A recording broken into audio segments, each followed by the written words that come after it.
Salam marketing dan kewirausahaan. Bertemu lagi pada suatu tema yang tidak begitu saya kuasai sebenarnya, tapi saya tahu basic-basicnya saja, yaitu manajemen keuangan. Dan ini adalah video kedua dari dua ya, video kedua dari dua. Ya. Part 2 of 2 mengenai manajemen keuangan. Pada video sebelumnya kita sudah membahas mengenai definisi manajemen keuangan dan sedikit sekilas tentang tugas-tugas dari atau fungsi-fungsi dari manajemen keuangan.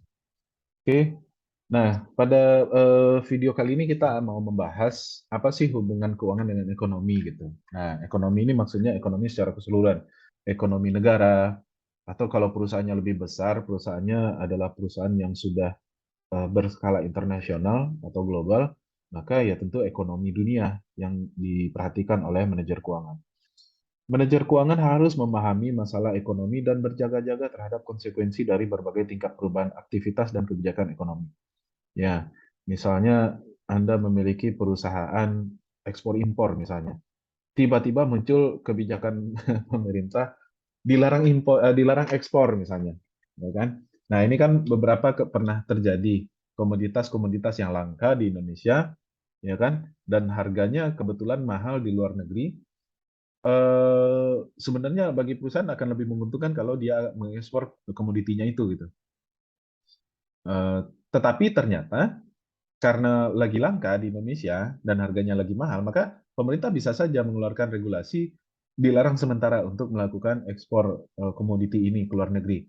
Nah, itu kan konsekuensinya sangat apa namanya sangat luar biasa bagi perusahaan.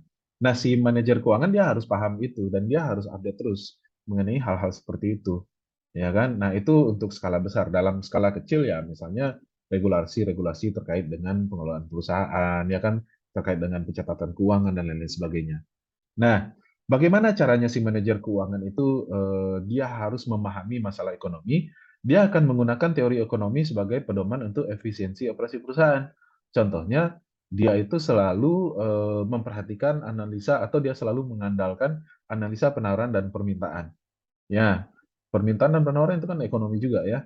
Misalnya kalau seandainya eh, penawaran banyak, tiba-tiba banyak pesaing gitu. Tentu si manajer keuangan ini harus apa namanya ya membuat analisa-analisa tertentu ya, sehingga potong cost misalnya, potong biaya misalnya, atau mengefisienkan aset-aset kita sehingga kita bisa menawarkan produk yang lebih murah. Kalau seandainya penawaran lagi tinggi. Nah, sebaliknya tentu ketika permintaan lagi tinggi. Kemudian dia juga harus menggunakan teori ekonomi seperti strategi memaksimalkan laba dan teori harga. Ingat, laba itu adalah selisih antara biaya dan profit. Ya, cost and profit. Jadi kalau seandainya profit dikurangi cost, dikurangi biaya, hasilnya adalah plus, maka itu adalah laba. Ya. Nah, sebaliknya jika seandainya hasilnya adalah minus, berarti rugi. Ya, lebih banyak cost daripada eh, penjualan ya atau profit bukan profit ya daripada penjualan ya. Penjualan dikurang biaya, itu yang betul ya. Nah, bagaimana caranya memaksimalkan laba? Ya tentu ada dua cara. Kalau tidak penjualan ditingkatkan, kalau tidak cost yang diturunkan. Nah, siapa yang bisa mengotak-atik cost itu, yang bisa menurunkan cost? Ya tentu adalah si manajer keuangan. Jadi meningkatkan laba itu bisa tanpa meningkatkan penjualan bisa. Gimana caranya? Ya turunkan cost-nya. Nah, tentu itu adalah ranahnya si manajer keuangan. Dasar-dasar ekonomi utama yang digunakan dalam manajemen keuangan adalah analisa marginal. Jadi dia itu menggunakan analisa marginal namanya. Analisa marginal itu adalah seberapa banyak manfaat yang kita dapatkan dengan adanya penambahan biaya. Misalnya kalau kita tambah biaya satu, maka manfaat yang kita dapatkan adalah dua. Nah, itu berarti layak untuk dieksekusi. Nah, itu namanya analisa marginal. Ya, seberapa banyak manfaat yang kita dapat dibandingkan dengan biaya yang kita tambah.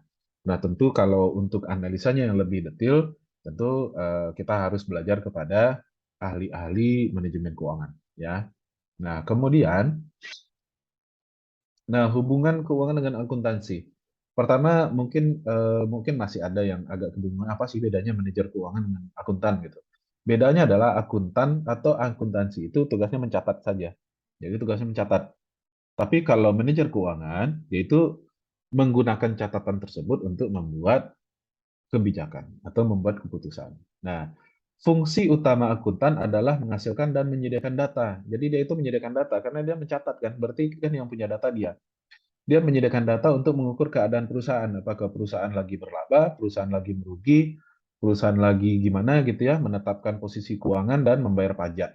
Misalnya perusahaan lagi banyak hutang misalnya, dan lain-lain sebagainya.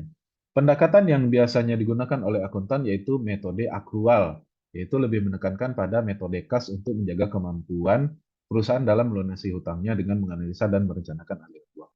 Apa sih metode akrual itu? Metode akrual itu mengakui pendapatan pada saat penjualan dan mengakui pengeluaran pada waktu pengeluaran terjadi. Kalau akuntansi kan seperti itu. Ya, ada lagi metode kas namanya. Metode kas mengakui pendapatan dan biaya hanya berdasarkan aliran kas masuk dan keluar yang nyata terjadi. Nah, seperti itu ya. Oke. Nah, dalam hal pengambilan keputusan, nah dua apa ya, dua eksekutif ini perannya adalah akuntan mengumpulkan dan menyajikan data keuangan dan berperan dalam memberikan perkembangan yang konsisten dan kemudian menginterpretasikan data.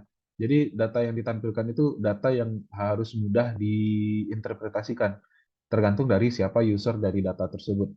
Nah, tentang operasi perusahaan yang lalu, saat ini, dan yang akan datang. Jadi forecasting juga ternyata di akuntan ini ya. Kemudian manajer keuangan, nah dia kan mendapatkan laporan keuangan atau mendapatkan catatan dari si akuntan.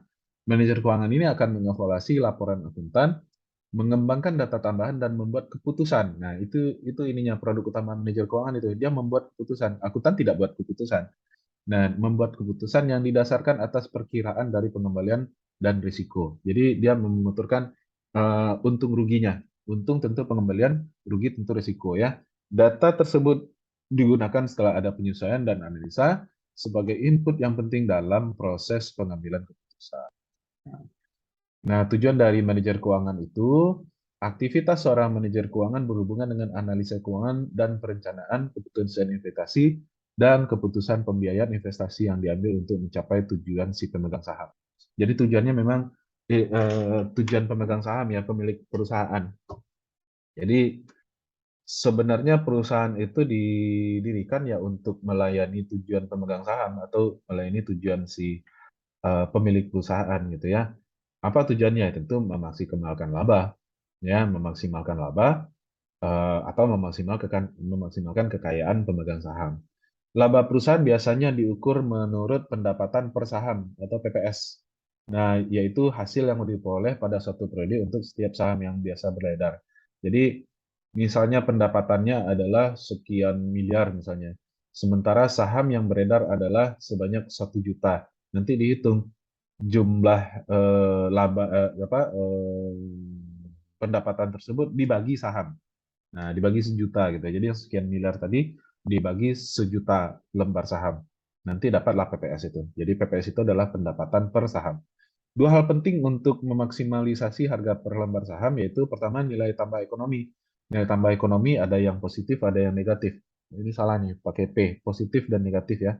Fokus pada kelompok yang berkepentingan seperti karyawan, pelanggan, pemasok, kreditur, pemilik, dan pihak lainnya yang memiliki mata rantai ekonomi langsung terhadap perusahaan. Jadi perusahaan itu tidak bisa berdiri sendiri, dia memiliki banyak stakeholder, di antaranya seperti internalnya, yaitu karyawan, ya kan, maupun pihak eksternalnya seperti pemasok, kreditur, dan tentu yang terpenting adalah pelanggan. Oke, demikian saja yang dapat saya sampaikan. Sampai jumpa di materi berikutnya. Salam marketing dan kewirausahaan.